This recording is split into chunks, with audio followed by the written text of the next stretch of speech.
All right. Hi, everyone. This is again drone.Follow, and I'm Scott.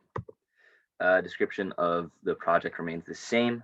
The goal is to build a fully functioning drone from a DIY drone kit. The market, uh, in any market comparisons I have and any price comparisons I have, it'll be using the one ordered from xheli.com. However, that is not what I'll be um, physically. That's not the drone I'll be using due to order complications and it not being in stock. Um, and then I will use an IMU to perform for as feedback to perform flight control to maintain stable flight for this drone. So there were a couple design changes over the past couple weeks. The first was that I switched from Clips to Arduino, so that's from C to C++. And the reason for this was it was becoming increasingly difficult to set up a web server and set up a WebSocket server and set up the ESP's own Wi-Fi using the RTOS, the real-time operating system framework um,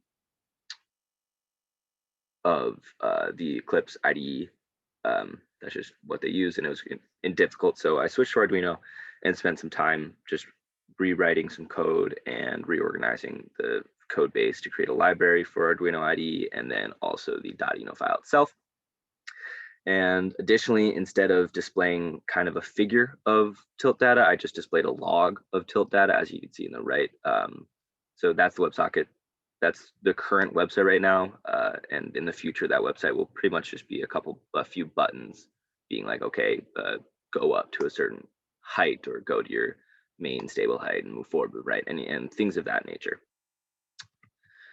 So the drone finally came. So that's a JMT frame, these 1045 propellers you can see on the bottom left, Simunk firmware, 30 amp ESC, so it's a electronic speed controller, and then some 100 kilovolt Q and out motors.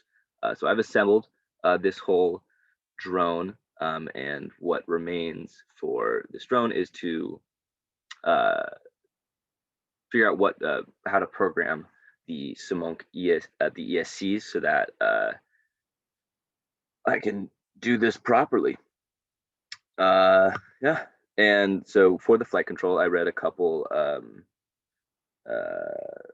research articles on drone flight control, and so what I found to be really useful was that there was a paper in which they combined the 6-axis IMU data, so that's gyro and acceleration data, and they combine those into Euler angles for roll, pitch, and yaw. So from that, I can use PID or PD control to maintain the stability.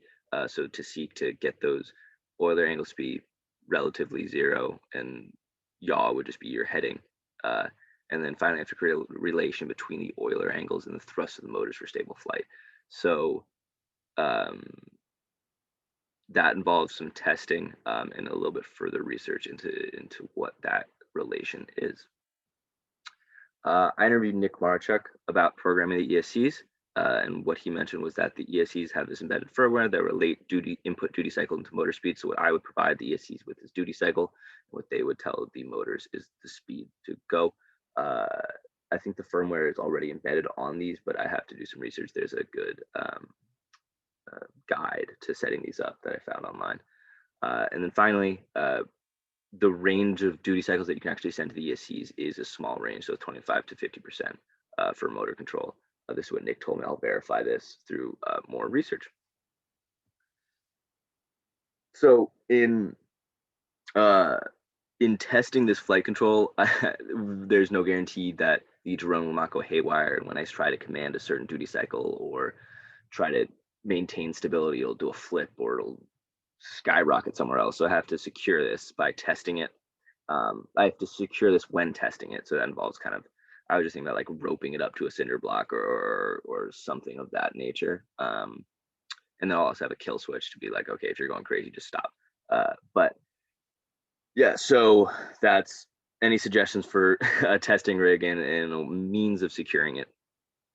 And then secondly, any suggestions on getting these duty cycles and relating them to thrust at speed of the motor. So typically what they would do is take the drone, flip it upside down, and just send duty cycles for each of the motors and measure the thrust on a scale. So that's how they would measure the thrust, by just seeing what weight, what force physically exerted on a scale. I obviously don't have access to a testing rig of that nature and don't really have the time to set that up. So maybe I was just thinking like uh, simple duty cycle, what duty cycles got the drone to lift off the ground, what duty cycles or range of duty cycles got the drone to go up and down.